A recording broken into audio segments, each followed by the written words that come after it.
बिस्मिल्लाहिर्रहमानिर्रहीम। मैं हूँ शाहिद अंजुम और आप मेरा यूट्यूब चैनल देख रहे हैं एसए न्यूज़। आज हम बात करेंगे कल वाले प्रोग्राम को टो करते हुए, जिसमें हमने कुछ ऐसे बातें की थी जिसमें हमने कहा था कि आखिर छोटे अफसरान पर ये नज़ला क्यों गिरता है और जिनके बैंक बैलेंस जो है वो भरते हैं उन पर बात क्यों नहीं आती। इस पर बहुत सारे कमेंट्स हमारे दोस्तों ने किए, बहुत सारे लोगों ने राय भी दी और बहुत सारे लोगों ने टेलीफोन पर भी हमें मज़ीद बातें बताई, जिसमें बहुत ही शर्मिंदगी वाली बात है उन अफसरान के लिए जिनके कंधों के ऊपर बड़े बड़े बैज तो लगे हुए हैं लेकिन दिल बहुत छोटे हैं।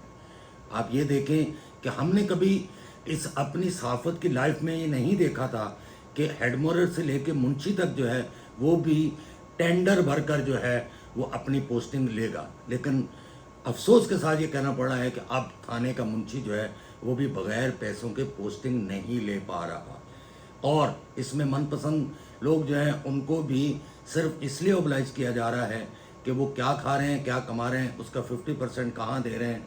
इसके बारे में कहना जो है वो मुझे कोई आर नहीं है। मैं बिल्कुल क्लियर बात कर रहा हूँ कि ऐसा मोराल पुलिस का कभी नहीं था जो अब ख़राब हुआ है। इसकी एक मिसाल आपको यूँ देता हूँ कि कराची का हसास तरीन पुलिस स्टेशन एयरपोर्ट, जहाँ 2 महीने से SHO है ही नहीं, आखिर कौन सी इतनी बड़ी सिफारिश है कि वो मुल्क से बाहर गया और उसकी जगह को अभी तक पुर नहीं किया जा रहा? क्या उसका इंतज़ार किया जा रहा है? कौन है वो उसका सिफारिशी जिसको आप ये नहीं कह सकते कि इतने हसास इलाके में किसी और को SHO तैनात कर दिया जाए। इसके साथ साथ बी कंपनी में जाने का तेज़ी से सिलसिला जारी है।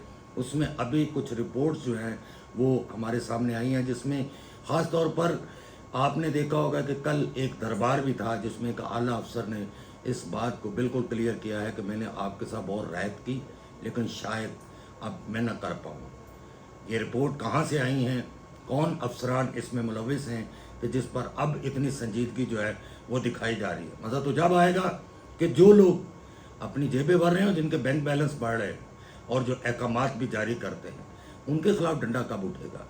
दुनिया में हमने कभी नहीं देखा कि जो है वो छोटे अफसरान से ऊपर तक जो है एहतसाब किया गया हो, बल्कि आप एहतसाब का अमल ही बड़ों से शुरू करते हैं। अफसोस के साथ कहना पड़ रहा है कि जो बड़े अफसरान हैं उन पर अभी तक कोई कदगन नहीं लगी, कोई उनका नाम नहीं ले रहा। क्यों नहीं ले रहा? ऐसा लगता है सब एक ही कॉलेज स्कूल के पढ़े हुए हैं और वहाँ पर यही हदायत दी जाती है कि आप इन पर कुछ नहीं करेंगे। लेकिन अफसोस उन अफसरान पर भी होता है जो इनके हाथों में खेलते हैं और बाद में उन्हीं के मुंह पर जो है वो स्याही मली जाती है। कोई तो हो जो इनको मुंह दे, कोई तो हो जो बताए कि उनको किस तरह इस्तेमाल किया गया। आज हम नशावर चीज़ों की बात करते हैं तो शहर में ये पान, गुटखा, मावा, छालिया ये बड़ा जुर्म नहीं है जितना बड़ा जुर्म आइस और दीगर मंशियात जिसमें चरस है, हेरोइन है, उसका इस्तेमाल तो बहुत आम है। बल्कि मुझे बहुत सारे ऐसे दोस्तों ने यह भी बताया कि अगर हमारे पास से गुटखे या मावे की पुड़िया निकल आए तो पुलिस ले जाती है, अगर जेब से चरस निकल आए तो कोई नहीं पूछता। बहरहाल हमें अगर नस्ल को बचाना है तो फिर बहुत संजीदगी से काम लेना। और आला अफसरान से दरख्वास्त है, इस महकमे ने आपको बहुत कुछ दिया है, बहुत इज्जत दी है और बहुत प्रमोशनें आपने ली हैं। खुदारा इस इदारे को भी कुछ दे आप, इस मुल्क को भी कुछ दे और उस हलफ की पासदारी तो करें जिसको आपने उठाया था और ये कहा था कि हम आवाम की खिदमत के लिए पैदा हुए, हमने आवाम की खिदमत के लिए इदारा ज्वाइन किया।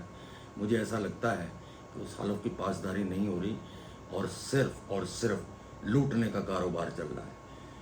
तो ऐसा ना हो कि कहीं ये लूटने वाले एक रोज़ सीना तान के आपके सामने खड़े हो जाएं, तो फिर हालात क्या होंगे या बहुत बेहतर जानते हैं। मिलते हैं मज़ीद व्लॉग के साथ, देखते रहिए एसए न्यूज़। अल्लाह निगहबान।